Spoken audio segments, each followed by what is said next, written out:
አና ሊዮንኮፕ በሚደረገው የምሳ ግብዣ ላይ መገኘት አልፈለገችም።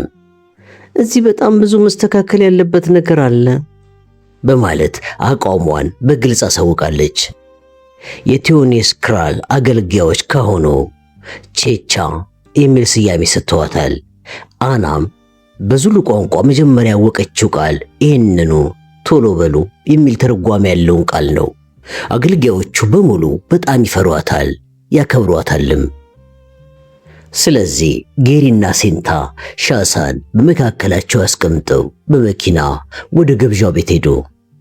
ሊዮንኮፕ በሚገኘው በጣም ዘመናዊ መኖሪያ ቤት አጠገብ እንደደረሱ ከዚህ በፊት የምታውቀው ደንደን ያለ አካል ያለውና ፂማም ሰው ደረጃውን ቀልጠፍ ብሎ ወረደና የሴንታን ሁለት እጆች ይዞ ለስለስ ባለ አነጋገር ከመቃብር የመውጣት ያህል ነው። ምን አይነት ስሜት እንደተሰማኝ ለመግለጽ ቃላቶች ያጥሩኛል አላት። ጌሪ ታቅፎት ወደ ነበረው ሕፃንም ዞር ብሎ የማይክል ልጅ ይሄ ነው አይደል ብሎ ከጌሪ ተቀበለው። ጀነራሉ ሻሳን እንዳቀፈው በሁለቱም እጆቹ ፂሙን ጨምድዶ በመያዝ ሊነቅል ታገለ። 50 ዓመትም አይሞላትና የሚያስደንቅ ውበት ያላት የሲንከርቲኒ ባለቤት ሩት ከርቲኒም ጉንጯን ሳምቻትና ማይክልን በጣም እንወደው ነበረ። አሁንም አንቺን በሱ ምትክ ስላገኘንሽ ከሱ ለይተን አናየሽም አለቻት ረጋ ባለ አነጋገር። ከጀርባዋ አንዲት ወጣት ቆማ ነበረ። ሴንታ የዚችን ልጅ ፎቶግራፍ ጀነራሉ ፈረንሳይ ሀገር ውስጥ በነበረበት ጊዜ ይዞት እንደነበረ ወዲያውኑ አስታወሰች። በፎቶግራፉ ላይ ካየቻት ስቶርም ከርቲኒ እችኛዋ ይበልጥ ታምራለች። የፊቷ ጸዳል የጽጌረዳ አበባ ቅጠል ሲመስል የአይን ሽፋል አገላለጧና የብሌኖቿ ጥቁረትና አይነ ውሃዋ የእናቷን ከመምሰሉ በላይ ዘር ከልጓም ይስባል እንዲሉ የአይሁድ አይኖችን ይመስላሉ። በጣም የሚያምሩት ከንፈሮቿ ላይ ግን ሕፃን ልጅ ሲያኮርፍ እንደሚታወቅበት ሁሉ መከፋቷ በግልጽ ይታያል። እንኳን ደህና መጣሽ፣ እንኳን ለዚህ ያበቃሽ ፍቅርዬ በማለት ሰላምታ የሰጠቻት በፈረንሳይኛ ነበረ። አይን ላይ እንደተገናኙ ኃይለኛ ጥላቻ በውስጣቸው ተቀሰቀሰ። ከስቶርም አጠገብ ቀጠን ያለና ረዘም ያለ ደግነት የሚነበብባቸው አይኖች ያሉት ኮስተር ብሎ የቆመ ሰው ነበረ። ማርክ አንደርስ የጀነራሉ የግል ጸሐፊ ነው። ሴንታ በቅስፈት ወደደችው። እዛ ከነበሩት ጋር ሁሉ ከተዋወቀች በኋላ ጀነራል ከርቲኒ በአንድ እጁ እሷን በሌላኛው እጁ ደግሞ ባለቤቱን ይዞ ወደ ቤት ውስጥ ሲገባ ሌሎቹ ተከተሏቸው። ከቢጫ እንጨት የተሰራው የሊዮንኮፕ ቤት ሳንቃ ወለሉ በሰምት ወልውሎ በጣም ያብረቀርቃል። የሴንታ አይኖች በአድናቆት በስዕሎቹ ላይ ይንከራተታሉ። በፖል ኮጋን የተሳለውንና የታይቲን ትዕይንት የሚያሳየውን ስዕል ለማስታወስ ጊዜ አልፈጀባትም። በቅርብ የተቀነጠሱ አበባዎችም በሰፋፊ ማስቀመጫዎቻቸው በወግ በወጉ ተበጃጅተው ተቀምጠዋል። የተከበራችሁ ወይዛዝርት፣ እኔና ጌሪ ለጥቂት ደቂቃዎች ስለምንለያችሁ ይቅርታ አድርጉልን። ማርክ ግን እንዲያስተናግዳችሁ እዚህ ይቆያል አለና ሴን ከወንድሙ ጋር ወደ ቢሮ ሲያመራ ማርክ ለወይዛዝርቱ ኮርዲያል የተሰኘ የአልኮል መጠጥ ቀዳላቸው። መለኪያ አስመጥቶ ለራሱም ከቀዳ በኋላ ከጀነራሉ ጋር እኔም ፈረንሳይ ሀገር ነበርኩኝ። የሞርቶ መንደራችሁን በሚገባ አውቀዋለሁ። መስመሩ እስከሚከፈትልን ድረስ ለትንሽ ጊዜ እዛ ቆይተን ነበረ አለ። ሴንታም ስለኖርኩበት ቦታ ታውቃለህ ማለት ነው አለችና ሳታስበው እጁን ያዝ አደረገችው። በዚህም ጊዜ ምግብ ቤቱ ወዲያኛው ጠርዝ ላይ በነበረው የሚያማምሩ ሶፋ ላይ እጥፍጥፍ ብላ ተቀምጣ የነበረችው ስቶርም ከርቲኒ ከፍተኛ ጥላቻ ባዘሉ አይኖቿ ስትመለከታ ስላየች ሲያዩት ያላማረ ሲበሉት ያቀራላሉ በማለት በወዷ ተረተችባትና እሷን የበለጠ ለማበሳጨት ወደ ማርክ አንደርስ ዞር ብላ አይኑን እየተመለከተች በመንደሩ በስተሰሜን በኩል ካለው ቤተክርስቲያን ጀርባ ያለውን ሰገነት ታስታውሰዋለህ ብላ ጠየቀችው። ጥያቄውን ስታነሳበት ሩት ከርቲኒ ሁኔታዎችን በሚገባ ትከታተል ነበርና የሚከተለው ነገር ጥሩ እንደማይሆን አስቀድማ ስለተገነዘበች ለስለስ ባለ አቀራረብ አቋረጠቻቸውና ነስቲ ሴንታ አጠገቤ ቁጭ በይና ስለ ክራሞትሽ አጫውችኝ። እንዴት እንደተረፍሽና በምድረ በዳ ውስጥ እንዴት እንደኖርሽ ለማወቅ በጣም ጓጉቻለሁ አለቻት። ሴንታም ከአደጋው ከተረፈች ወዲህ ያገኛት ሰው ሁሉ ይጠይቃ ስለነበረው የበረሃ ጉዞዋ ለነሱም አጣፍጣ ነገረቻቸው። ይህንኑ ታሪኳን ዘርዝራ ስትናገር ምናልባትም ያሆኑ 50ኛ ጊዜዋ ሳይሆን አይቀርም። ማርክ አንድ ቦታ አቋርጣትና በጣም የሚገርም ነገር ነው። ድራከንስበርግ ተራራ ላይ የሚገኙትን ጥንታውያን የቡሽማን ስዕሎች ሁልጊዜም አደንቃቸዋለሁ። እንዳውም አንዳንዶቹ ስዕሎች በጣም ቆንጆዎችና የተስተካከሉ ናቸው። ነገር ግን ቡሽማኖች እስካሁን በሕይወት ይኖራሉ የሚል ግምት ፈጽሞ አልነበረኝም። በጣም እውነቴን ነው የምልሽ፣ አደገኛና በጣም ብልጥ የሆኑ ትናንሽ ፍጥረታት ስለሆኑ ከ60 ዓመታት በፊት ጀምሮ ከነዚህ ተራሮች ላይ ሲታደኑ ስለነበረ አልቋል ብዬ ነበር የማስበው። በጣም ነው የሚገርመው አለ። ሶፋው ላይ ተቀምጣ የነበረችው ስቶርም ከርቲኒ ከመቀስፈት አፈፍ ብላ ተነስታ የሰራ አካላቷን አንዘፈዘፈችና እነዚህ ትናንሽ ቢጫ ፍጥረታት እንገላሽን ሲነካኩት እንዴት ዘና ብለሽ እንደተቀበልሻቸው ሳስብ ይዘገንነኛል። እንዴት እንደሆነ እባክሽን አስረጂኝ ፍቅርዬ አለቻት።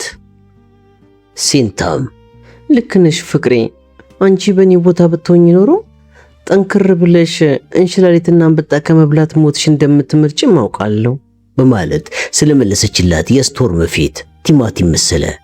ይሄኔ ሲንከርቲኒ ተመልሶ ወደ ምግብ ቤቱ መጣና ንግግራቸውን አቋርጦ ሴንታ እንደዚህ ከቤተሰቡ አባላት ጋር እንደ አንዷ ሆነሽ ስትታይ እንዴት ደስታ ያለሽ መሰለሽ። መቼም አንቺና ስቶርም በጣም እንደምትግባቡ አልጠራጠርም አይደል እንዴ ብሎ ጠየቀ። ስቶርም ጥርጥር የለውም አባባ ስትል ሴንታ ሳቀችና በጣም ደስ የምትል ልጅ ነው ያለች፣ ስቶርምን ወድጃታለሁ አለችው። ሴንታ ደስ የምትል የሚለውን አረግ ለማሽሟጠጥ የተናገረችው መሆኑን በማወቋ ስቶርም ይበልጥ ተናደደች። ጥሩ እሺ፣ እንግዲያውስ የኔ ቆንጆ ምሳ ተዘጋጅቷል እንዴ ብሎ ሲን ባለቤቱን ሲጠይቅ ሩት የባለቤቷን እጅ ይዛ ገበታ ወደ ተጣለበት ስፍራ ለመሄድና እንግዶቹን ለመጋበዝ ቀደም ማለት ስለነበረባት ከተቀመጠችበት ተነሳች። ስፍራው በተጣለው ውብ ጨርቅ የተነሳም አካባቢው በሐምራዊ ቀለም ተንቆጥቁጧል። ሲን ጭንቅላቱን በመነቅነቅ ምልክት ሲሰጥ ትዕዛዝ ለመቀበል አቆብቅቦ የነበሩት የዙሉ አገልጋዮች ሻሳን እንደ ልዑል እየተንከባከቡ ወደ ወጥ ቤት ይዘውት ሄዱ። ልጁን ከነሱ ጋር ብዙ ጊዜ እንዲጫወት ካደረግሽው ያባልጉታል። ዙሎዎች ከከብት ይበልጥ የሚወዱት ነገር ቢኖር ወንድ ልጅን ብቻ ስለሆነ ያሞላቅቁታል። አሁን ሂጂና ጀነራሉ ጎን ተቀመጪ የኔ ቆንጆ በማለት ሩት መከረቻት። ሲን በሚመገቡበት ጊዜ ሁሉ የሰዎቹ ትኩረት ሴንታ ላይ እንዲሆን የተቻለውን ያደርግ ነበረ። ስቶርም ግን በተቃራኒው ጠርዝ በኩል ሆና ወደ እሷ ላለመመልከት የተቻላትን ያህል ጥረት ከማድረጓም በላይ የመሰላቸት ሁኔታ ሰፍኖባት ይታይ ነበረ። ሲን ውዴ ስለደረሰብሽ ሁሉ አጫውቺኝ ሲል ስቶርም አይኖቿን እያጉረጠረጠች አባባ በፈጠረ ጌታ ይዣለሁ። ደግመን ያወጋነውን እኮ እንደገም እያልክ ነው። እስካሁን እኮ ስናወጋ የነበረው ስለዚህ ነው አለችው። ሲን ግን ቆጣ ብሎ ገላመጣትና አነጋገርሽን አርሚ እንጂ ካለ በኋላ እንደገና ወደ ሴንታ መለስ ብሎ ከተለያየንባት ዕለት ጀምሮ ያጋጠምሽን ነገር አንድም ሳታስቀሪ በዝርዝር ንገሪኝ። ሰሚኛለሽ? አንዲት ነገር እንድትቀር አልፈልግም አለ። ሲን ሰሞኑን የሚታይበት የግንፍልነት ስሜት ሁሉ ሰክኖ ምሳ ተበልቶ እስከሚያልቅ ድረስ ጸጥ ብሎ የሴንታን ታሪክ በተመስጦ ሲያዳምጥ ቆይና ቡና ጠጥተው እንዳበቁ ፈጠን ብሎ ተነስቶ እኔና ገሪ ለተወሰኑ ደቂቃዎች ከሴንታ ጋር መነጋገር ስለምንፈልግ ለጥቂት ጊዜ ቆይታ እናደርጋለን አለና ተጋባዦቹን ይቅርታ ጠየቀ። የጀነራሉ ቢሮ ከጥቁር እንጨት በተሰሩ የመጽሐፍት መደርደሪያዎች ዙሪያውን ተከቧል። ቡኒ የመጽሐፍት መደገፊያዎችም አልፎ አልፈው በጣልቃ ተሰግስገዋል። ወንበሮቹም በቡኒ ባህረ ዓለም ተሸፍነዋል። ወለሉ ላይ የተነጠፉት ምንጣፎች በተለያዩ ስዕሎች ያጌጡ ነበሩ። አንድ ቡሽማን የቀስቱን ደጋን እንደያዘ ነፃ በሆነው እጁ በበረሃው ውስጥ ርቆ ወደሚታየው ነገር ሲያለም የሚያሳይ በአንቶን ቫውን የተቀረጸ የነሐስ ምስል ጠረጴዛው ላይ ይታያል። ይህን ጊዜ ሴንታ ኦዋን ስላስታወሰች በረጅሙ ተነፈሰች። ሲን መናገር የማትችል ይመስል ከጠረጴዛው ትይዩ ወንበር ላይ እንድትቀመጥ ሲጠቁማት ጌሪ አጠገቧ ያለው ወንበር ላይ ተቀመጠ። ከጌሪ ጋር ቀደም ሲል ተነጋግረናል። ማይክል ከሰርጉ በፊት እንዴት ሊሞት እንደቻለም ሁኔታዎችን አብራርቼ ነግሬዋለሁ በማለት ሲን ንግግሩን ከፈተ። ጠረጴዛውን ከፊት ለፊቱ አድርጎ እንደተቀመጠም ሐሳብ ስለገባው በጣቱ ላይ ያለውን የወርቅ ቀለበት ሲያሽከረክር ከቆየ በኋላ ንግግሩን በመቀጠል ማናችንም እዚህ የምንገኘው ሰዎች በትክክል እንደምንረዳው ከሆነ ማይክል ያንቺ ባለቤት እንደነበረና የልጅሽም አባት እንደሆነ ነው የምናምነው። ነገር ግን ሕፃኑ ማይክል በሕጉ መሠረት ዲቃላ ነው ሲል ቃላቱ ሴንታን ስላስደነገጣት በሲጋራው ጭሱ ሲንን ትኩር ብላ ታየው ጀመር። በክፍል ውስጥም ጸጥታ ሰፈነ። ከዛም ጌሪ ስለዚህ ጉዳይ ማንሳት የለብንም፣ ልጁ የኔ የልጅ ልጅ ነው አለ በጸጥታው መሃል። እንደዛም ማለት እኮ አይደለም አለ ሲን በሐሳቡ በመስማማት። ጌሪ በዚህን ጊዜ ወደ ሴንታ ዞር ብሎ አንቺ ከተስማማሽ ሕፃኑን እንደ ልጅ አድርጌ ላሳድገው ፈልጋለሁ ሲል ሴንታ ቀስ ብላ ወደ እሱ ፊቷን ስላዞረች ደነገጠና ይህን እኮ የምናደርገው እንዳው ለሥነ ሥርዓቱ ስንል ነው። ሕፃኑ በዚህ ዓለም ላይ ሕጋዊ ቦታ እንዲይዝ ለማድረግ ሲባል እንጂ ለሌላ ነገር አይደለም። እኔ አባቱ ሊያደርግለት ያልቻለውን ሁሉ እያደረግኩለት ስንከባከበው፣ አንቺ ደግሞ እናቱ ነሽና ታሳድጊዋለሽ። ሲን እንዳለው ሁላችንም የማይክል የሕግ ሚስት አድርገን እንቀበልሻለን። በቤተሰባችንም ስም እንድትጠሪ ፈቅደናል። በዛን ዕለትም የሰርጉ ሥነ ሥርዓት እንደተፈጸመና እንደተጋባችሁም አድርገን የምንቆጥረው ካለ በኋላ አሳለና ይኸውልሽ እዚህ ካለነው ከሦስታችንና ከአና በስተቀር ማንም ስለዚህ ጉዳይ እንዳያውቅ እናደርጋለን። ታዲያ ለሕፃኑ ስትይ እንደ ልጅ አድርጌ እንዳሳድገው አትፈቅጅልኝም ሲል ጠየቃት። ሴንታ ከመቀመጫዋ ተነሳችና ጌሪ ወደ ተቀመጠበት አመራች። ፊት ለፊቱም ተንበርክካ በግንባሯ ጉልበቱ ላይ ከተደፋች በኋላ እጅግ አድርጌ አመሰግንሃለሁ። ከዚህ በፊት ከማውቃቸው ደጋግ ሰዎች ሁሉ የበለጥክ ደግ ሰው ነህ። በእውነቱ ልክ አባቴን እንደማየው ነው ማየ። በልቤ ውስጥ የሱን ቦታ ተክለሃል አለችው።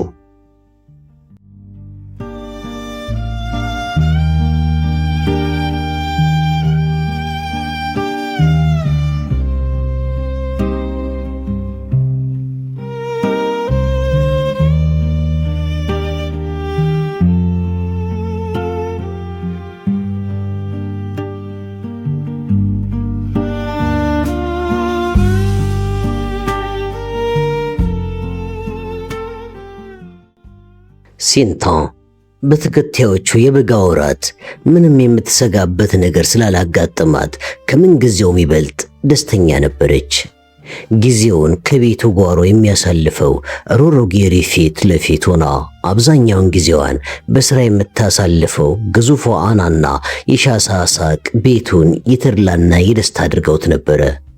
ሴንታ ሁልጊዜም ከቁርስ በፊትና መሸትሸት ሲል ግልቢያ ስለምታዘወትር ጌሪም አብሯት ይጋልብ ነበረ። ጫካው ውስጥ ወይም ውሃው ወደ 30 ሜትር ያህል ከፍታ ካለው ጥቁር ድንጋይ ላይ እየወረደ ከሚፈናጠቅበት ፏፏቴ ስር ካለው ኩሬ ፈረሶቻቸውን በሚያጠጡበት ጊዜም ስለ ማይክል የልጅነት ጊዜ፣ አለዚያም ከቤተሰቡ ጋር የተያያዘ ታሪክም ይነግራት ነበረ። ሁሌ ከሰዓት በኋላ ሻሳና ሴንታ ጌሪ ቁጭ ብሎ በሚውልበት ቢሮ ሻይ ይጠጣሉ። በወርቅ የተከፈፈውን የአይን መነጽሩን አፍንጫው ላይ ሰክቶ በዚያን ቀን ምን እንደጻፈ የሚያነብላትም በዚሁ ጊዜ ነበረ። እንደዚህ ያለ ችሎታ ሲኖር እንዴት ያስደስታል አለ ሲንታ ጽሑፉን በማድነቅ እሱም ወረቀቶቹን ዝቅ አድርጎ። እኛ እንደራሲያንን ታደንቂያለሽ ማለት ነው ሲል ጠየቃት። እንደ ልዩ ፍጥሮች ነው ማያቸው ስትለው ጌሪ ይሄማ የማይረባ አመለካከት ይመስላል ውዴ። እኛን ከሌላው ሰው የሚለየን ነገር ቢኖር የፈለግነውን ቁም ነገር ሌላው ሰው ከጽሑፋችን በቀላሉ እንዲረዳ የማድረግ ችሎታችን ብቻ ነው አላት። እሷም በዚህ ጊዜ እንደዚህ መጽሐፍ ብችል እንዴት ደስ ይለኝ ነበረ አለችው። እውነተኛ የመጽሐፍ ፍቅር በውስጧ እየተቀሰቀሰ ግሩም የሆነ እጅ ጽሑፍ ስላለሽ ትችያለሽ በማለት ጌሪ አበረታታት። እኔ እኮ በመጽሐፍ መልክ የሚወጣውን ጽሑፍ ነው የምልህ አለችው ሲንታ። ቢሆንም ትችያለሽ፣ የደቅስ ወረቀቶቹ ሰጂና ጀምሪ አላት። ሲንታ በዚህን ጊዜ አፍጥጣ እሱን እያየች ግን ስለምንድን ነው የምጽፈው ብላ ጠየቀችው። ጌሪ ምንም ሳያመነታ እዛ በረሃ ውስጥ ምን እንዳጋጠመኝ ጻፊ፣ ለመጀመሪያ ያህል በቂ ሳይሆን አይቀርም አላት። ከአዲሱ ሥራ ጋር ለመለማመድ 3 ቀን ፈጀባት። ከዛ በኋላ ግን አገልጋዮቹ መስኮት ጋር ጠረጴዛ ከነወንበሩ እንዲያዘጋጁላት አደረገች። የጌሪ ነጫጭ ወረቀቶች እፊቷ ከምራ እርሳሷን እንደያዘች ልቧ በድንጋጤ ክፉኛ ይመታል። በየቀኑ መጽሐፍ ልትጀምር ገና አንዱን ወረቀት ቀረብ ስታደርግ ፍራቻ ይቀሰቀስባታል። ቃላት መፍለቅ ጀምረው ባዶውን ወረቀት ማጥለቅለቅ ሲጀምሩ ግን ፍርሃቷ የት እንደደረሰ ሳታውቀው ይጠፋል። ለመፍጠር በምታውጠነጠንበት ጊዜ ሁሉ የብቸኝነት ስሜት እየተሰማት ትጨነቃለች። ስለዚህም ቢያነቃቁኝ ብላ የምትወዳቸውን ዕቃዎች ወደ መስኮት ወሰደቻቸው። ከነዚህም ውስጥ የመኝታ ቤቷ ቆንጆ ምንጣፍ፣ አና በየቀኑ አበባ እየለዋወጠች ጠረጴዛው ላይ የምታስቀምጥበት ከሸክላ የተሰራ የአበባ ማስቀመጫና የውሃ ሴንጥ ይገኙበታል። ሴንጤውን እንደ እርሳስ መቅረጫም ትጠቀምበት ነበረ። በስተቀኛው በኩል ፏሽኮ የወይን ጠጅ አኖራለች። ቀለም ባለው የጌጣጌጥ ማስቀመጫ ትንሽ ሳጥን ውስጥም የሃኒን የአንገት ሐብል አስቀምጣለች። ምናቧን ማንቃት በፈለገች ጊዜ እርሳሷን ትወረውርና የአንገት ሐብሉን አንስታ የሚያብረቀርቁትን ጠጠሮች በጣቶቿ ትደባብሳለች። የእነዚህ ጠጠሮች ልስላሴና ቅዝቃዜም ጽሑፏን እንድትቀጥል አዲስ ኃይል ይሰጧታል። እያንዳንዱ ምዕራፍ ጨርሳ ያኔ የአንገት ሐብል ካለበት ትንሽ ሳጥን ውስጥ ወረቀቶችን ስታስቀምጥ ይሰማት የነበረው ደስታ ልክ አልነበረውም። ከዚህ ደስታ ጋር የሚጋጩባት ሌሎች ነገሮችም ነበሩ። አንዳንድ ጊዜ ሌሊት ከእንቅልፏ ስትባንን ልክ የበረሃውን ሳር የሚመስሉ ወርቃማ ፀጉሮች፣ ፈርጣማና የዳበሩ ጡንቻዎች ቢኖሩትም ለስለስ ያለ ቆዳ ያለው ሰው አጠገቧ ያለ እየመሰላት አልጋዋን ትደባብስ ነበረ። ሙሉ በሙሉ ስትነቃ በጨለማ ውስጥ ብቻዋን እንደተጋደመች የማይክልን የሃኒንና የኦዋን ትዝታ በመርሳቷ እያፈረች ራሷን መኮንን ጀመረች። አንድ ቀን ጠዋት ጌሪ አስጠርቷት ቢሮ ውስጥ እንደተቀመጠች የታሸገ ነገር ስጣትና ፓሪስ ውስጥ ከሚኖር አንድ ጠበቃ የተላከ ነው አላት። እሷም እንደ መደንገጥ ብላ ምንድነው አባባ ብላ ጠየቀችው።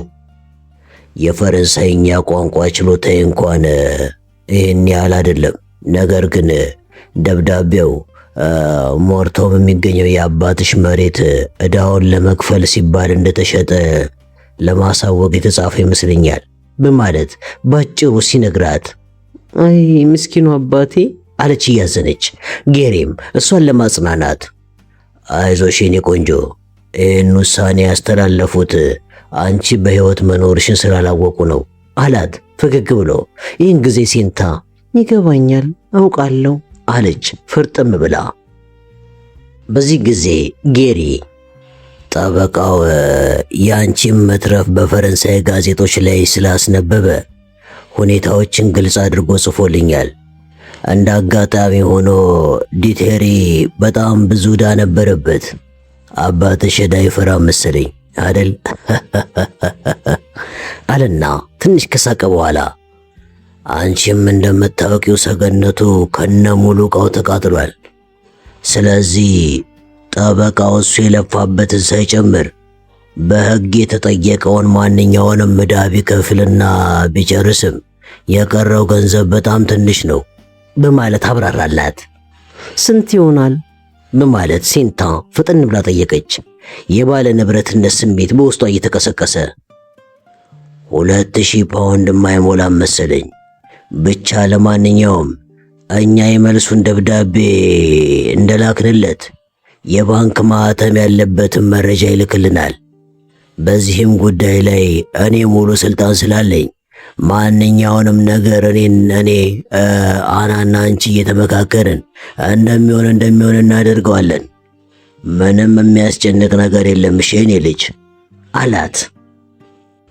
የባንኩ ማስረጃ እንደደረሳት ሴንታ አብዛኛውን ገንዘብ 3.5 በመቶ ወለድ በምታገኝበት በሊድበርግ ባንክ ተቀማጭ ያደረገች። በ120 ፓውንድ በነሐስ ያሸበረቀና በጥቁር ቀለም የተዋበ ፎርድ መኪና ገዛች።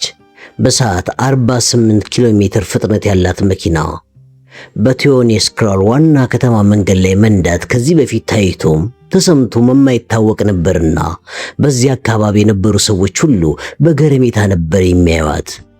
ጌሪ ሴንታን እንደ ቤቱ አስተዳዳሪ እመቤት ስለሚቆጥራት በዚህም ምሽት በሚዘጋጁት የራት ግብዣ ላይ ማን እንደሚገኝ አብሮ ነበር የጥሪውን ወረቀት ያዘጋጁት።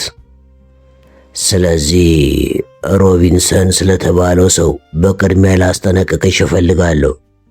እሱን ከመጋበዜ በፊት ለብዙ ጊዜ በነገሩ ላይ ማሰብ ነበረብኝ እያለ ጌሪ ሲነግራት ሴንታ ስለ ሌሎች ነገሮች ታሰላስል የሚለውን አልሰማችም ነበርና አባባ ሌላ ህልም ውስጥ ነበርኩ መሰለኝ፣ ያልከኝም በጭራሽ አልሰማውም በማለት ይቅርታ ጠየቀችው። እኔ ደግሞ በቤተሰብ ውስጥ እንደኔ የሚያልም ሰው ያለ አይመስለኝም ነበረ አለና ጌሪ ፈገግ እያለ በክብር ስለምንጋብዘው ሰው እያስጠነቀቅኩሽ ነው አላት። ጌሪ አንዳንድ ጊዜ ብቻ ቁጥሩ በአጋጣሚ ሊጨምር ይችላል እንጂ በወር 2 ጊዜ ያህል ከ10 ለማይበልጡ እንግዶች የራት ግብዣ ማዘጋጀት ያስደስተው ነበረ። እያንዳንዱ ሰው ምን እንደሚያወራ መስማት ደስ ይለኛል፣ አንድም ነገር እንዲያመልጠኝ አልፈልግም ይል ነበረ እነዚህን ግብዣዎች ለምን እንደሚወዳቸው ሲያስረዳ። ጌሪ ንግግሩን በመቀጠል ይሄ ጆሴፍ ሮቢንሰን የተባለ ሰው ዝቅተኛ ሹመት ያለው ሰው ነው።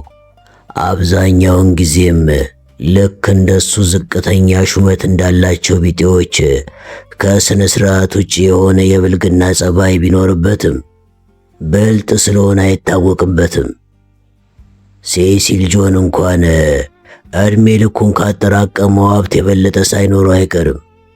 ምክንያቱም የከሰል የወርቅ ማዕድንና ባንክ አለው። ሀብቱ የተትረፈረፈና እንደሱ ያለ ገብጋባ ሰው ከተፈጠርኩኝ አይቼ አላውቅም። አንድ ቤት ቀለም ለማስቀባት 10,000 ፓውንድ ቢያወጣም ለተራበ ሰው ግን 1 ሳንቲም አይሰጥም።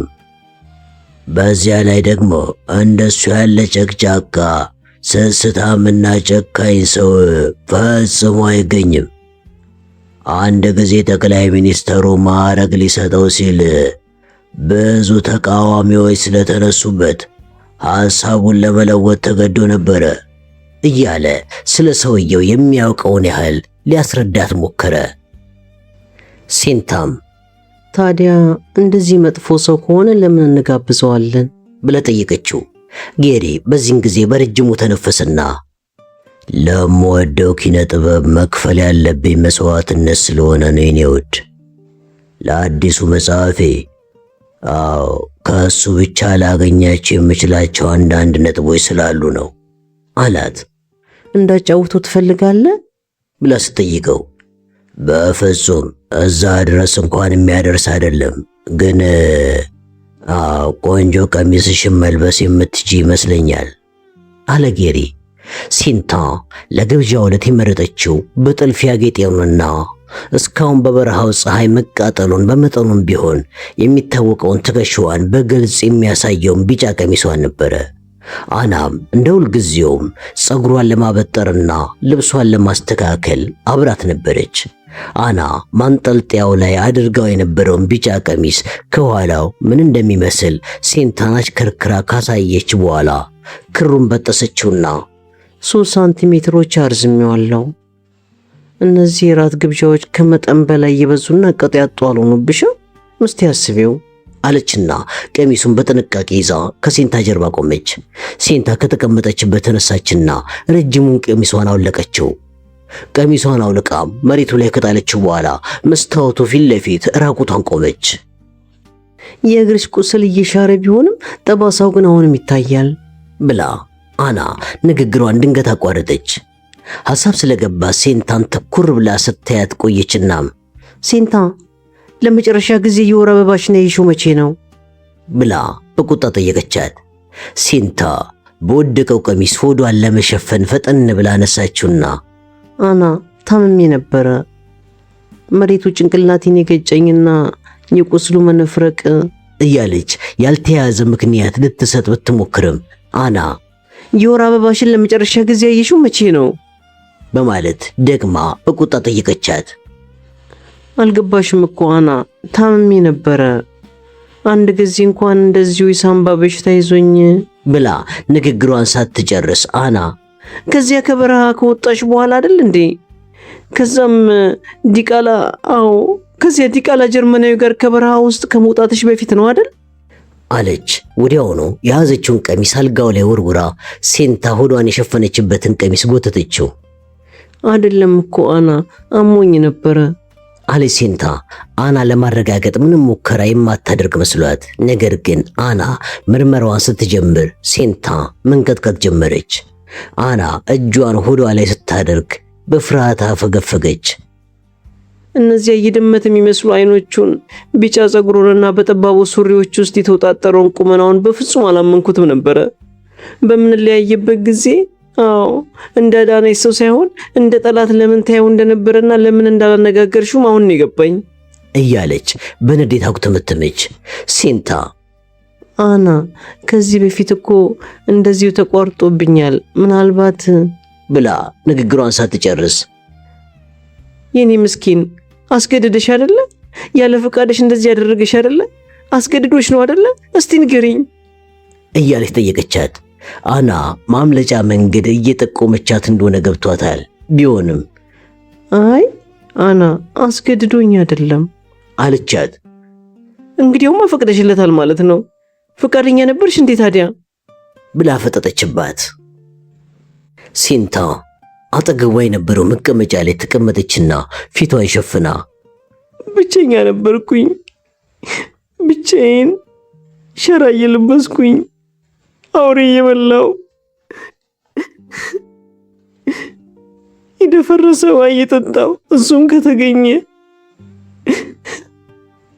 አዎ አሸዋ ውስጥ እየተኛው ብዙ ስቃይ አሳልፌያለሁ። ለ2 ዓመት ያህል ነጭ ፈጽሞ አይቼ አላውቅም ነበረ። ሁልጊዜ የማይሆነኛን ትንንሽ ሰዎች ብቻ ነበር። ልክ ከሱ ጋር እንደተገናኘ ደግና ቆንጆ ከመሆኑም በላይ ሕይወቴን ያዳነ ሰው በመሆኑን የፈቀድኩለት።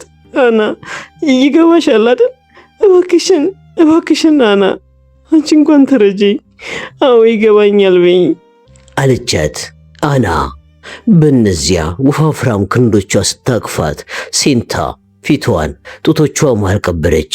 ሁለቱም ተቃቅፈው ለትንሽ ጊዜ በጸጥታ ከቆዩ በኋላ አና ልጁ መወለድ የለበትም፣ ሰማሽ የኔ ውድ፣ ልጁ መውለድ የለብሽም፣ ማስወረድ አለብሽ አለቻት።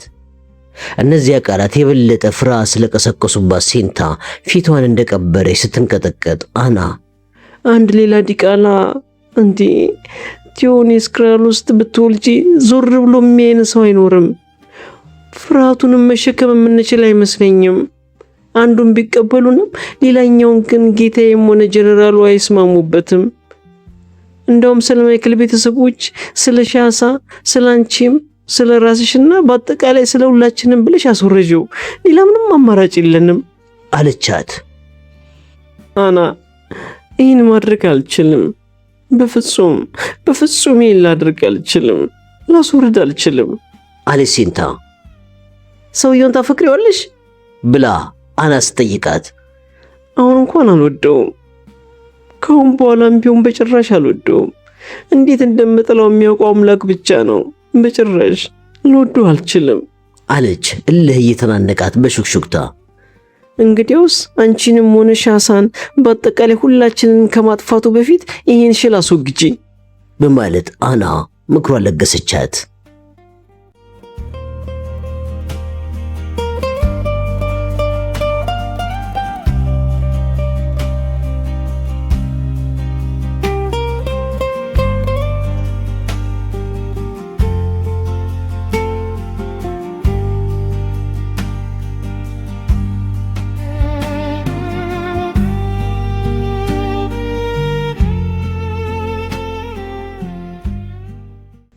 የራት ግብዣው በጣም አስደስቷታል።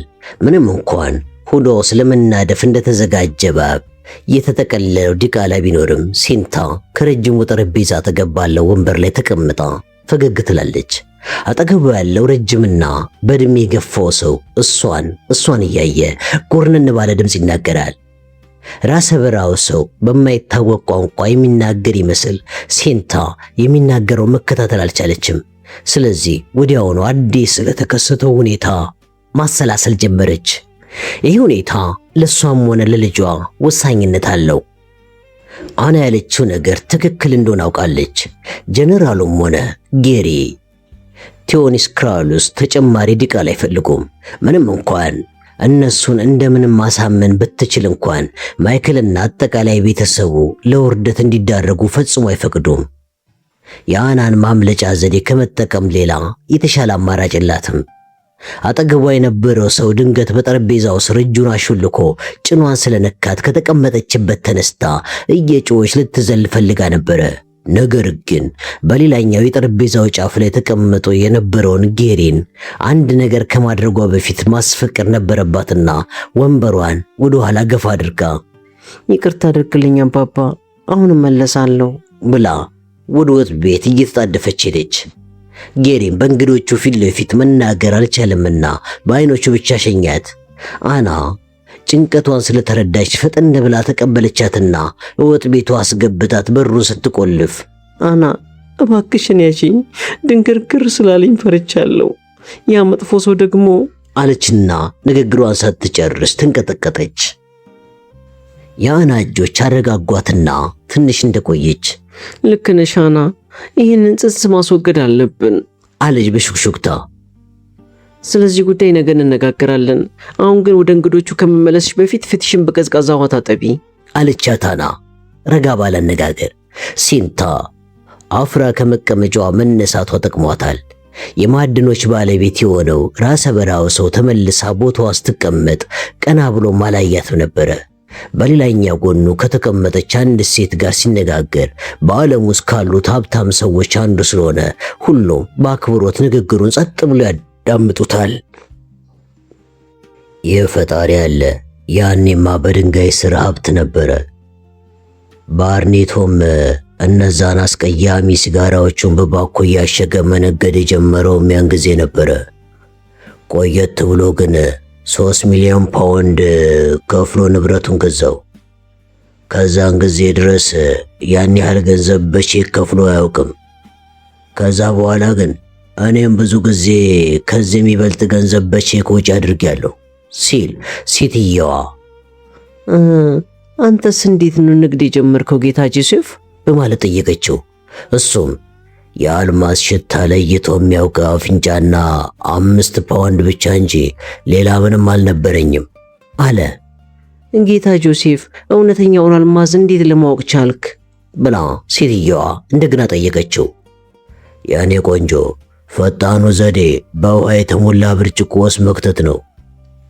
ብርጭቆ ውስጥ የተከተተው ጠጣር ነገር ከውሃው ሲወጣ ረጠብ ካለ አልማዝ አይደለም ማለት ነው።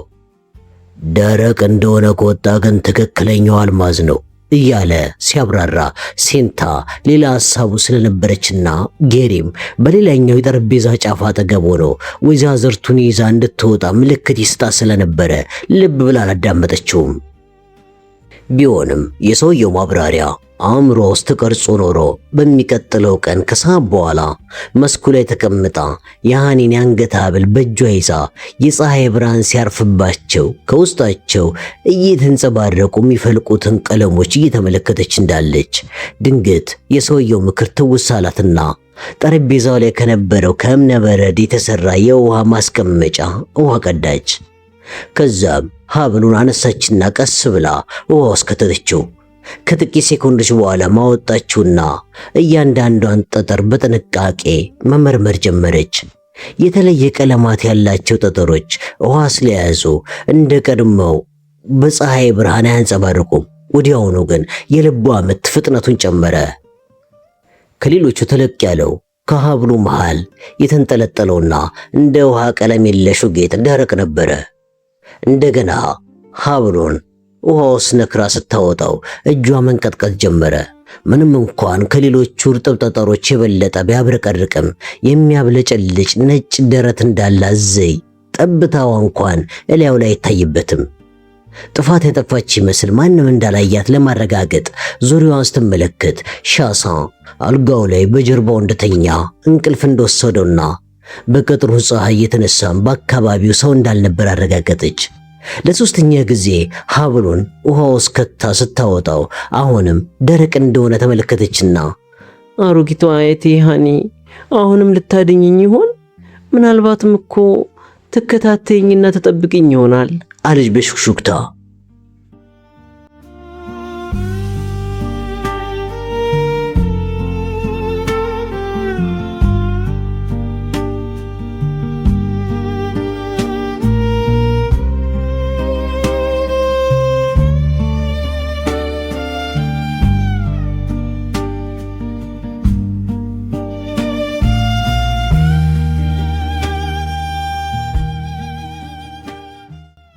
ሴንታ ሊድበርግ ከተማ ውስጥ የሚኖረውንና የከርቲኒን ቤተሰብ በሙሉ የሚያክመውን ሐኪም ማማከር ስለማትችል በናታል አስተዳደር ወደምትገኘውና የአገሪቱ ወደብ ወደሆነችው የድርባን ከተማ ለመሄድ ከአና ጋር እቅድ አወጡ።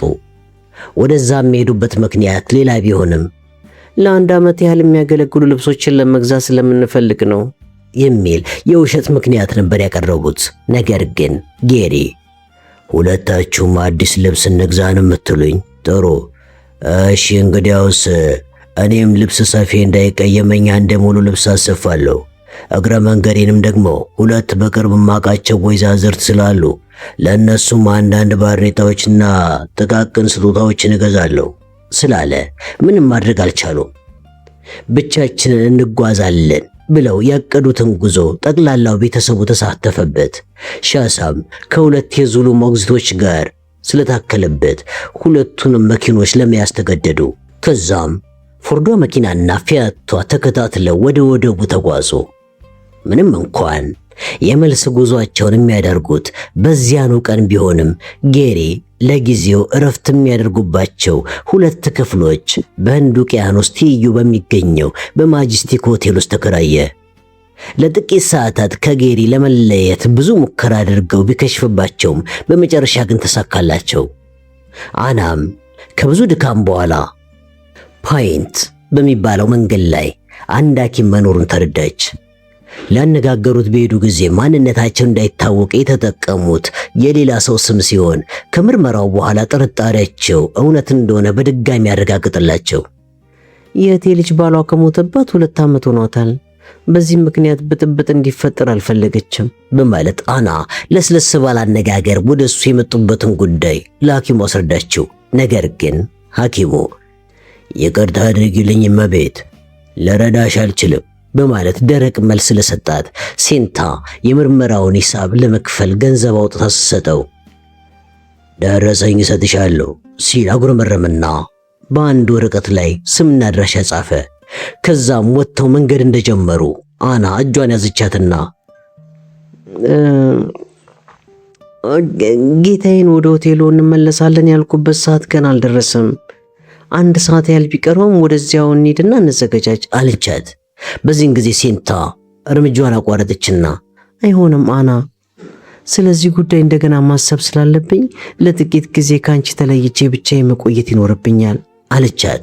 አናም ምን የሚታሰብበት ነገር አለና ነው የምታስቢው በማለት መነጫነጭ ስለጀመረች ሴንታ ቆጣ ብላ ተይኝ እኮ ነው የምልሽ አና፣ ከራት በኋላ ዘግየት ብዬ ነው የምመለሰው።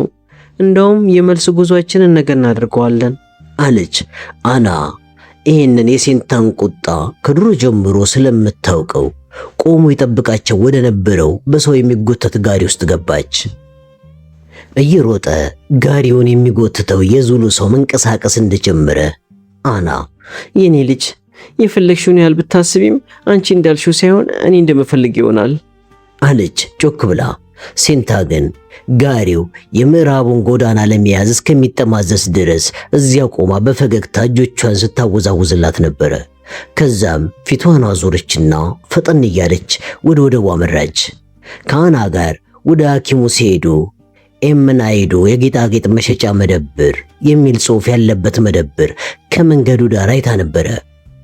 መንደሩ አጠገብ ያለ ቢሆንም ንጹህ ነው። ውድ ዋጋ ያላቸው ጌጣጌጦች በተለየ በተሰራላቸው የመስታወት መደርደሪያ ውስጥ ተደርድረዋል። ልክ እንደገባች ድንቡጭ ጠቆር ያለ የሂንዱ ዝርያ ያለበት ሰው በሞቃት አካባቢ የሚለበስ ሙሉ ልብሱን እንደለበሰ ከውስጥ በኩል ሆነ ወደ ጠባቧ መስኮት ተጠጋና የተከበርሽ መቤት እንደምን ዋልሽ? ሙንሳሜናዊ እባላለሁ፣ ምን ልታዘዝ አላት። መልከ ጥፉ ከመሆኑም በላይ ወፍራምና ሉጫ ፀጉሮቹን ከመጠን በላይ የኮኮናት ዘይት ስለቀባቸው ከፊቱ ይልቅ እነሱ ጎላ ብሎ ይታያሉ። ዕቃዎችን ማየት ፈልጌ ነበር አለችና ሴንታ መስታወት ውስጥ የተደረደሩትን ከብር የተሰሩ አምባሮች አጎንብሳ ማየት ስትጀምር ባለመደብሩ መቼም ለምታፈቅሪ ሰው ስጦታ ለመስጠት እንደምትፈልጊ አልጠራጠርም። ጥሩ ነው መቤት፣ እንግዲያው እነዚህን ምንም ቅልቅል የሌለባቸው በታዋቂ የእጅ ባለሙያተኞች ከብር ብቻ የተሰሩ ናቸው አለ። ሴንታ ግን ምንም መልስ አልሰጠችም። ከሰውየው ምን እንደምትፈልግ ብታውቅም መጀመሪያ ምን አይነት ሰው እንደሆነ ለመገመት ፈልጋለች። እሱም ይህንኑ እያደረገ ነበረ። ያደረገችውን ጓንት፣ ጫማዎቿንና አጠቃላይ ቀለሟን በአይኑ እየመዘነ ቆየና እነዚህ እንኳን ምናኛ ጌጣጌጦች ናቸው እመቤት፣ ምናልባት አንቺ የምትፈልጊው ለልዑላን የሚሆኑ ጌጣጌጦችን ይሆን ብሎ ጠየቃት። እሷም በዚህን ጊዜ የአልማዝ ጌጣጌጦች ልታሳየን ትችላለህ ስትል ጠየቀችው። አልማዝ? ለንጉሥ ወይም ለንግሥት የሚሆን አልማዝ ላሳይሽ እችላለሁ አለ መልከ ጥፉ ሰው ፈገግ ብሎ። እኔም ላሳይ እችላለሁ አለችና ሴንታ በቀስታ ትልቁን ጠጠር በመካከላቸው ካለው የመስታወት መደገፊያ ላይ አስቀመጠችው። ነጋዴው ደንግጦ እጆቹን እንደ ወፍ ክንፎች እያራገበ አንቺ ቆንጆ እመቤት ሸፍኚው እባክሽን ሸፍኚው አለ ትንፋሹ ቁርጥ ቁርጥ እያለ። ሴንታ ጠጠሩን ወደ ቦርሷ ውስጥ ከተተችና ፊቷን አዙራ ወደ በሩ ስታመራ የጌጣጌጥ ነጋዴው ቀድሟት በሩ ጋር ደርሶ ጥቂት ጊዜ ጠብቅኝ አላትና የመደብሩን መስኮቶችና መጋረጃዎች ሸፍኖ በሩን ቆለፈ። ወደ እሷም እየተመለሰ እንዳለ በጣም ከባድ ቅጣት ሊያስከትል ይችላል። እንደዚህ አይነቱ ነገር እስከ 10 ዓመት ያሳስራል። እኔ ደግሞ ጤነኛ አይደለሁም። በዛ ላይ ደግሞ እስር ቤቶቹ በጣም መጥፎች ናቸው። ስለዚህ ብዙ አደጋ ሊደርስብን ይችላል በማለት እየተርበተበተ ሊያስረዳ ሲሞክር ሴንታ አቋረጠችውና ከዚህ በላይ አላስቸግረም፣ በሩን ክፈተው አለችው። እባክሽን ታገሽኝ ውድ እመቤቴ፣ ታገሽኝ አለና 10 ጊዜ እየሰገደ ወደ ቢሮ ወሰዳት። ቢሮዋ ጠባብ ከመሆኗ የተነሳ ከላይ በኩል በመስታወት የተሸፈነው ጠረጴዛው ዳር እስከ ዳር ሰፍቶ ይዟት ነበርና የምታፈናፈን ቢሮ አልነበረችም። ግድግዳው ላይ ከፍ ብላ የምትገኝ አንዲት ትንሽ መስኮት ብቻ ስለነበረች ክፍሉ ውስጥ ያለው አየር በጣም ታምቋል። እመቤት እንደገና እንዳየው ትፈቅጂልኛለሽ ብሎ ሲጠይቃት ሴንታ ጠጠሩን ጠረጴዛው ማል አስቀመጠችለት። ወዲያውኑ የሂንዱ ሰው ጠጠሩን ከማንሳቱ በፊት ጌጣጌጥ በሚሰራበት ጊዜ የሚጠቀምበትን አንድ አይን መነጽሩን አደረገ።